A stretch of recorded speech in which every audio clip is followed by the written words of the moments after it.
है। अपन ने पिछली वीडियो के अंदर पढ़ा था पार्ट फर्स्ट, जिसमें अपन ने पढ़ा था कंजेनाइटल हार्ट डिजीजेज क्या होती है, उसके क्या क्या एटियोलॉजी है और उसके कितने प्रकार के टाइप्स होते हैं। आज अपन नंबर फर्स्ट टाइप की बात करते हैं, acyanotic congenital heart diseases. Number first type की बात करते हैं अपन acyanotic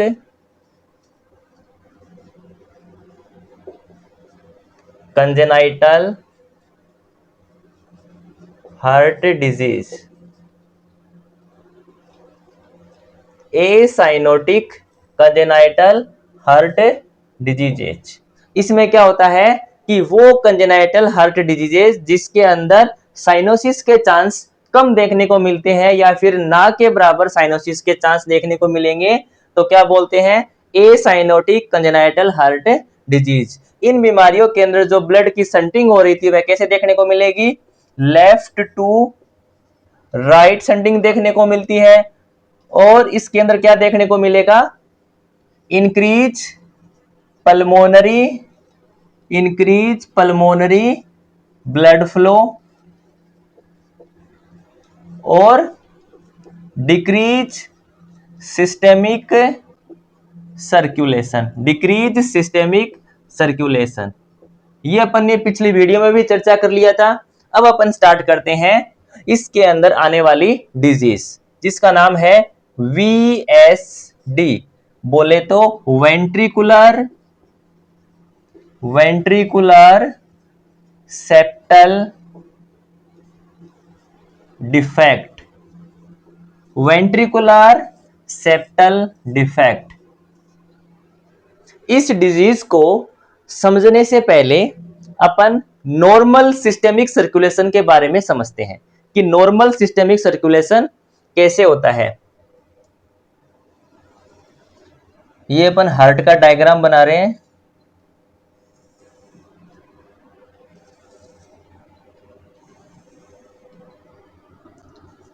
right atrium, left atrium, right ventricle और लेफ्ट वेंट्रिकल। इसमें क्या होगा, यहां से सुपीरियर वेना केवा के द्वारा, यहां से इंफीरियर वेना केवा के द्वारा नॉर्मली क्या होता है, राइट एट्रियम के अंदर ब्लड आता है। राइट एट्रियम से ब्लड कहां पे जाएगा, राइट वेंट्रिकल में। और राइट वेंट्रिकल से ब्लड कहां पे जाएगा, पल्मोनरी आर्टरी के द्वारा कहां चला गया, लंग्स के अंदर। कहां चला गया, ब्लड चला गया लंग्स के अंदर। और लंग्स से पल्मोनरी वेन के द्वारा, लंग्स से पल्मोनरी वेन के द्वारा ब्लड कहां पे आ गया, लेफ्ट एट्रियम में। और लेफ्ट एट्रियम से ब्लड कहां पे आ गया, लेफ्ट वेंट्रिकल में। और लेफ्ट वेंट्रिकल से ब्लड कहां पे चला गया, होल बॉडी में। कहां पे चला गया, होल बॉडी में। ये तो हो गया अपना नॉर्मल सिस्टेमिक सर्कुलेशन। क्या हो गया, normal systemic circulation, normal systemic circulation. But जो VSD वाला पेशेंट है, VSD वाला चाइल्ड है, उसमें क्या देखने को मिलेगा, उसके अंदर समझो,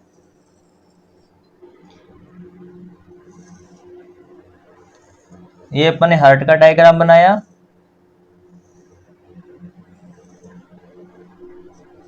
राइट एट्रियम,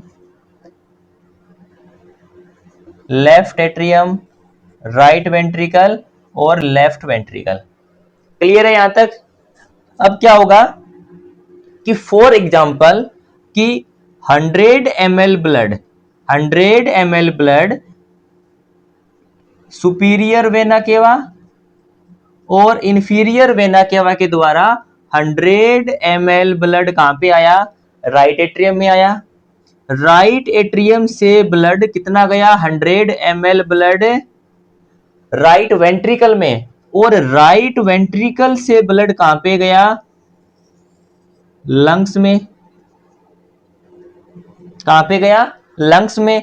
और लंग्स से ब्लड कहां पे आया, पल्मोनरी वेन के द्वारा लेफ्ट एट्रियम में। और लेफ्ट एट्रियम से कहां पे आया, 100 ml ब्लड लेफ्ट वेंट्रिकल में। अपन बात कर रहे हैं VSD, वेंट्रिकुलर सेप्टल डिफेक्ट, यानी कि वो बच्चा जिसके वेंट्रिकल, दोनों वेंट्रिकल के बीच में पाया जाने वाला जो सेप्टम है उसमें क्या है, डिफेक्ट। डिफेक्ट क्या है, यहाँ पे पाई जाएगी एक ओपनिंग। क्या पाई जाएगी, ओपनिंग। तो जो लेफ्ट एट्रियम से 100 ml ब्लड लेफ्ट वेंट्रिकल में आता है तो क्या होगा, उसमें से कुछ अमाउंट, कितना, सपोज करो कि 25 ml ब्लड किस में आ गया, वापिस से राइट वेंट्रिकल में। क्यों आ गया, क्योंकि यहाँ पे संट प्रेजेंट है। कौन सा संट प्रेजेंट है यहाँ पे, लेफ्ट टू राइट संट। ये ब्लड की संटिंग कैसे हो रही है, लेफ्ट से राइट हो रही है, साथ में क्या प्रेजेंट है, यहाँ पे डिफेक्ट प्रेजेंट है। इस डिफेक्ट से क्या आ गया, 25 ml ब्लड वापिस से राइट वेंट्रिकल में आ गया, और ब्लड कैसा था, ऑक्सीजनेटेड ब्लड था। तो यहाँ पे क्या हो गई, मिक्सिंग, राइट वेंट्रिकल और लेफ्ट वेंट्रिकल के अंदर ब्लड की मिक्सिंग हो गई, और 25 ml ब्लड वापिस से राइट वेंट्रिकल में आ गया, और राइट वेंट्रिकल में ब्लड कितना हो गया, टोटल 125 ml। कितना हो गया, 125 ml। यदि ऐसी कंडीशन होती है तो क्या होगा, increase pulmonary circulation, increase pulmonary circulation देखने को मिलेगा। क्यों, क्योंकि 25 ml ब्लड राइट वेंट्रिकल में आ गया, टोटल 125 ml ब्लड हो गया, यानी कि यहाँ पे ब्लड का अमाउंट ज्यादा, तो लंग्स में क्या देखने को मिलेगा, कंजेशन, यानी कि यहाँ का सर्कुलेशन बढ़ जाएगा। क्लियर। और यहाँ पे कितना बचा ब्लड, 75 ml, यानी कि अयोटा के द्वारा फुल बॉडी में कितना ब्लड जाएगा, 75 ml ब्लड जाएगा। तो क्या देखने को मिलेगा, डिक्रीज डिक्रीज सिस्टेमिक सर्कुलेशन। क्या देखने को मिलेगा, डिक्रीज सिस्टेमिक सर्कुलेशन। ये होता है VSD। VSD का मतलब कि राइट वेंट्रिकल और लेफ्ट वेंट्रिकल, इन दोनों के मध्य में पाया जाता है एक सेप्टम, और उसमें क्या देखने को मिलेगा, होल, यानी कि उसके अंदर डिफेक्ट देखने को मिलेगा। और इस बीमारी में कैसी संटिंग होती है ब्लड की, लेफ्ट टू राइट संटिंग होती है। तो इस डिफेक्ट के माध्यम से कुछ amount oxygenated blood right ventricle में आ जाता है, और राइट वेंट्रिकल के अंदर ज्यादा ब्लड होने की वजह से वह लंग्स में ज्यादा जाएगा। लंग्स में जाएगा तो इंक्रीज पल्मोनरी सर्कुलेशन देखने को मिलेगा, और डिक्रीज सिस्टेमिक सर्कुलेशन देखने को मिलेगा। ये होता है इस डिजीज के अंदर। अब अपन नेक्स्ट बात करते हैं असेसमेंट फाइंडिंग। यदि ऐसी कंडीशन हुई तो बच्चे में क्या क्या लक्षण देखने को मिलते हैं, इसकी असेसमेंट फाइंडिंग, यानी कि जो VSD है, VSD वाले बच्चे के अंदर क्या क्या कंडीशन देखने को मिलेगी, क्या लक्षण शो करेगा। तो assessment finding, assessment finding, assessment finding, इस चाइल्ड के अंदर आपको देखने को मिलेगा टेकीकार्डिया। क्या देखने को मिलेगा, टेकीकार्डिया। टेकीकार्डिया क्यों देखने को मिलेगा, टेकीकार्डिया इसलिए देखने को मिलेगा, यानी कि हार्ट को क्या करना पड़ेगा, कंपनसेशन, यानी कि हार्ट 75 ml ब्लड ही बॉडी को पहुंचा रहा है, जबकि रिक्वायरमेंट है कितनी, 100 ml की, यानी कि 25 ml ब्लड की कमी है। यानी कि कम ब्लड को पहुंचाने के लिए हार्ट को ज्यादा पंपिंग करनी पड़ेगी। यदि हार्ट ज्यादा काम करेगा तो क्या हो जाएगा, टेकीकार्डिया। सेकंड क्या देखने को मिलेगा, टेकीपनिया। क्या देखने को मिलेगा, टेकीपनिया। टेकीपनिया का मतलब क्या होता है, इंक्रीज रेस्पिरेशन, यानी कि लंग्स के अंदर इंक्रीज पल्मोनरी सर्कुलेशन होने की वजह से लंग्स क्या हो गया, कंजेशन, पानी जमा हो गया, यानी कि उसकी सांस फूलने लगेगी और उसका रेस्पिरेशन तेज हो जाएगा। और क्या देखने को मिलता है इसके अंदर, मरमर लाइक हार्ट साउंड। क्या देखने को मिलेगा, मरमर, मरमर लाइक हार्ट साउंड देखने को मिलेगी। Most common मरमर like heart sound देखने को मिलेगी। और क्या देखने को मिलेगा इसके अंदर, ग्रोथ रिटार्डेशन। क्या देखने को मिलेगा, ग्रोथ रिटार्डेशन। ये सारी की सारी कंडीशन इस वाले बच्चे में देखने को मिलेगी। कौन कौन सी? Tachycardia, tachypnoea, murmur like heart sound और ग्रोथ रिटार्डेशन। और क्या देखने को मिलेगा? रिपीटेड चेस्ट इन्फेक्शन, ये सारे के सारे लक्षण बच्चा क्या करेगा? शो करेगा। फिर अपन नेक्स्ट बात करते हैं डायग्नोस्टिक इवैल्यूएशन। डायग्नोस्टिक के अंदर अपन क्या क्या ऐसी जांच करेंगे, तो वो अपन चर्चा करते हैं उसकी।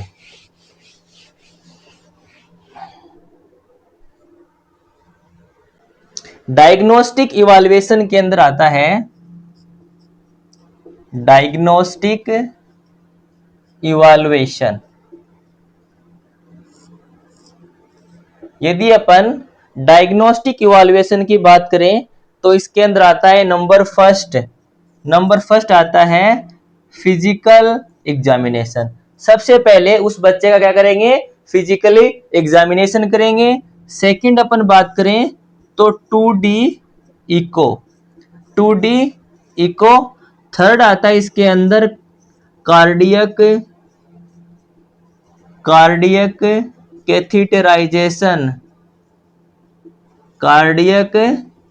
कैथीटराइजेशन, यानी कि कैथेटर के माध्यम से कार्डियक को क्या करना? विजुअलाइज करना कि डिफेक्ट कहां पर है। और कौन सा कैथेटर काम में लेते हैं इसके अंदर? स्वान गेंज कैथेटर। कौन सा कैथेटर काम में लेंगे? स्वान गेंज कैथेटर काम में लेंगे।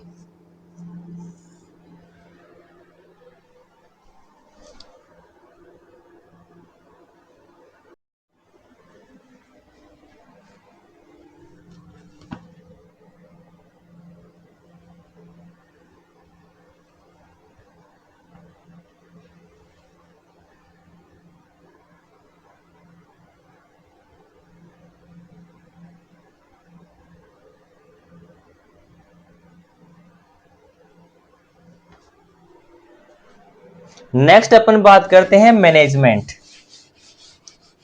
वेंट्रिकुलर सेप्टल डिफेक्ट का मैनेजमेंट की यदि अपन बात करें, मैनेजमेंट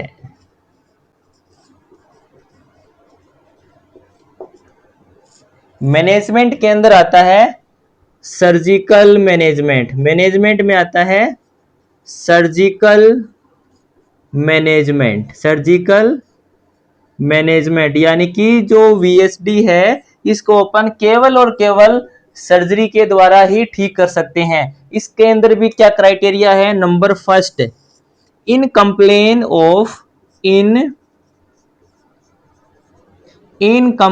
ऑफ स्मॉल वीएसडी।